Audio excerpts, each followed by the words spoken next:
इनके लबे रंगी की निछावर थी कि जिसने। वालेकुम अस्सलाम वरहमतुल्लाह। साकिब अशरफ़ी हैं और भी काफ़ी सारे लोगों ने सवाल किया है टिड्डी के ताल्लुक़ से कि अभी जो टिड्डी दल का हमला हुआ है तो इसको खाना के इस्लाम में हलाल है या जायज़ है, इसको खाना चाहिए और इसके ज़िबाह का क्या तरीका है खाने से पहले, वो पूछा है। असल में देखें हुज़ूर अलैहि सलाम का फरमान तो मौजूद है इसके ताल्लुक़ से और मछली के ताल्लुक़ से कि दो मुर्दार जो है वो मेरी उम्मत के लिए वो हलाल हैं। मुर्दार से मुराद ये होता है कि ऐसी चीज़ें, ऐसी जानदार चीज़ें कि जिनको ज़िबा किए बग़ैर खाया जा सके, यानी इनको ज़िबा की ज़रूरत नहीं है। और शरीयत में ज़िबा भी उसी हिकमत के तहत होता है कि जहाँ पर जिस्म से खून निकालना मुराद होता है, यानी कोई ऐसी चीज़ के जिसको ज़िबा करके खाया जाएगा तो उसमें जो ज़्यादा खून है जो बीमारी पैदा करेगा उसको निकालना मकसद होता है, इसीलिए ज़िबा का हुक्म भी होता है, हिकमत ये है। और दूसरा मामला ये है कि जिसमें खून ही नहीं है तो उसको ज़िबा की ज़रूरत नहीं है। तो मछली और टिड्डी दोनों ऐसी चीज़ें हैं कि जो हलाल हैं, लेकिन इनमें कोई ऐसा खून नहीं कि जिसको ज़रूरत पड़े ज़िबा करके निकालने की। इसी बिना पर जो है ना मछली भी बग़ैर ज़िबा किए और मरी हुई जो है वो हलाल है। अब वो एक मछली के दूसरे मसाइल हैं कि कौन सी मरी हुई हलाल है, आदमी के ज़रिए मारी गई हलाल है, जो ख़ुद समुंदर में मर जाए अपनी मौत वो जायज़ नहीं है वगैरह वगैरह। लेकिन जो मार्केट में उमूमन मिलती हैं, उमूमन के जो मछुआरे पकड़ के लाते हैं और इनके जाल में मरती हैं या इनका चारा डालने से मरती है या कोई भी ऐसा फेल के जो करते हैं और ये मर जाती है तो ये जायज़ है। तो इसीलिए मछली वगैरह को, टिड्डी वगैरह को ज़िबा करने की तो ज़रूरत नहीं है क्योंकि इनमें कोई ऐसा खून नहीं। अब दूसरा ये कि जायज़ है यानी हलाल है, लेकिन अब इसको खाना चाहिए नहीं खाना चाहिए डिपेंड करता है आदमी की तबीयत पे। यानी ऐसा नहीं है कि इस्लाम की हर जायज़ और हलाल चीज़ को खाना भी ज़रूरी हो, ये आपके इख्तियार में है। तो ज़ाहिर यही है कि जहाँ पर ये चीज़ें खाई नहीं जाती वहाँ पर दिल कराहत करता है और यकीनन करता है कि दिल गवारा नहीं करता। तो दिल कराहत करता है तो कोई लाजमी तो नहीं है कि इसको खाया जाए या इसको, क्योंकि मिलेगी भी नहीं, अमूमन ख़रीदोगे भी कहाँ से। जहाँ पे इनका हमला है केवल वहाँ तो आसानी से मिल जाएगी, लेकिन और जगह पर ये मिलेगी भी नहीं, तो ये ज़रूरी नहीं कि इसको खाया जाए। अच्छा, जहाँ खाया जाता है उर्फ़ में, रिवाज में, जैसे अरब वगैरह में या दूसरे बहुत से ऐसे गांव कस्बे होते हैं कि जहाँ पे ये चीज़ खाई जाती है, बासानी मिल जाती है, तो क्योंकि वहाँ पे उर्फ़ में ही खाई जा रही होती है और पहले से रिवाज भी हो रहा होता है, तो ऐसे में वो लोगों का दिल कराहत नहीं करता। अब लेकिन नया बंदा जिसने कभी ये चीज़ खाई नहीं है वो थोड़ा ताज्जुब भी करेगा और दिल कराहत भी करेगा। तो फिर नाकिस मशवरा यही है कि ना खाया जाए और खाना कोई ज़रूरी भी नहीं है।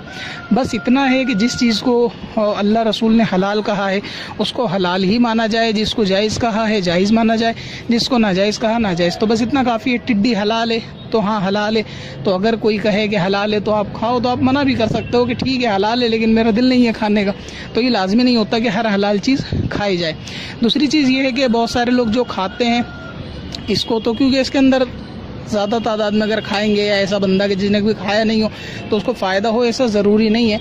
और इस तरीके की खुराकों के फ़ायदे नुकसान जो है ना डिपेंड करते हैं आदमी के एटमॉस्फेयर पे कि जहाँ के वातावरण में वो रहता है, और ये अलग अलग मुल्कों पे भी डिपेंड करता है। जिस तरह एक मोटी सी मिसाल लें कि एक दूध है, अगर दूध की हदीस पाक में फजीलत आई तो इसका मतलब हर किसी को वो दूध सूटेबल कर जाए ऐसा नहीं है, हर किसी के लिए वो कंफर्टेबल नहीं हो सकता, तो बहुत सारे लोगों को उससे दिक्कत का भी सामना हो सकता है। तो ये डिपेंड करता है माहौल पे। अब क्योंकि हिंदुस्तान के रिवाज के मुताबिक ना यहाँ एक तो खाई भी नहीं जाती हमारे उर्फ में, तो जाहिर यही है कि दिल कराहत करेगा, मानेगा नहीं, एक्सेप्ट नहीं करेगा, बंदा खा नहीं सकता। और क्योंकि इसके अंदर वसा व चर्बी वगैरह जो है वो ज़्यादा होती है, तो ऐसी सूरत में एक तो बंदा इसको वैसे ही परहेज़ करेगा यहाँ वाला खाने से। तो जहाँ पर ऐसा मतलब काम होता है कि बंदा फ़ैट को जो है ना डाइजेस्ट कर सके तो ज़्यादा उनके लिए आसानी है, तो इसीलिए आप ना खाएं अगर दिल नहीं करता। ज़िबा की मैंने बता दिया ज़रूरत नहीं है। हाँ, मैं दूध की मिसाल दे रहा था। अब जैसे दूध है ना, अब गांव वाला आदमी होता है या ज़्यादा मेहनत करने वाला है, पहाड़ी इलाके वाले जो लोग होते हैं ना, वो जितना एक दिन में एक वक्त में दूध पी के हज़म कर जाएंगे ना, शहर वाला उतना हज़म नहीं कर सकता कभी भी। आप कभी इसका तजुर्बा करके देखें कि कोई ऐसा गाँव का बंदा हो जो खेती बाड़ी करता हो या पहाड़ों वगैरह पर काम करता हो, पहाड़ी एरिया का हो तो वो एक वक्त में जितना दूध पी जाएगा और हजम कर लेगा और वो उसकी डेली रूटीन में रहेगा। लेकिन शहर वाला अगर इतना पिएगा तो उसको दस्त लग जाएंगे।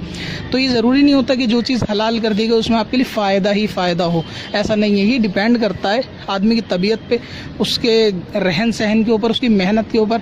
और फिर एक वातावरण भी होता है शहर का कि आप सर्द इलाके में हो, गर्म इलाके में हो, मेहनत वाले इलाके में रहते हो, ज़्यादा आपको चलना पड़ता है, नहीं चलना पड़ता। क्योंकि गाँव का या पहाड़ी एरिया थोड़े ऐसे होते हैं कि वहाँ पे ड्राइविंग थोड़ी कम होती है और ड्राइविंग पॉसिबल भी नहीं होती। तो वहाँ लंबा लंबा सफ़र करने के लिए बंदा पानी भी लेने जाता है, राशन भी लेने जाता है, उसको चलना ज़्यादा पड़ता है। तो इस वजह से उनका जो हार्मोन सिस्टम होता है ना, तो उनकी जो इम्यूनिटी पावर होती है वो बहुत हाई होती है। तो उनको जो चीज़ पच जाएगी, अब हम उनकी देखा देखे खाने लगेंगे, वो खाते हैं तो हम भी खाएंगे, तो जाहिर है हमें तो लूज़ मोशन होने ही होने हैं। शहर वालों को वो चीज़ नहीं पचेगी।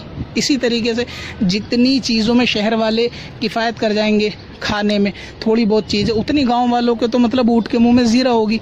जितनी लोग मतलब शहर के बच्चे जो डाइट में खाते हैं ना छोटी मोटी चीज़ें, ये तो वहाँ पे भेड़ बकरियाँ ज़रा सी देर में चबा के ख़त्म कर देंगी, तो उनके लिए तो खाना भी नहीं होगा।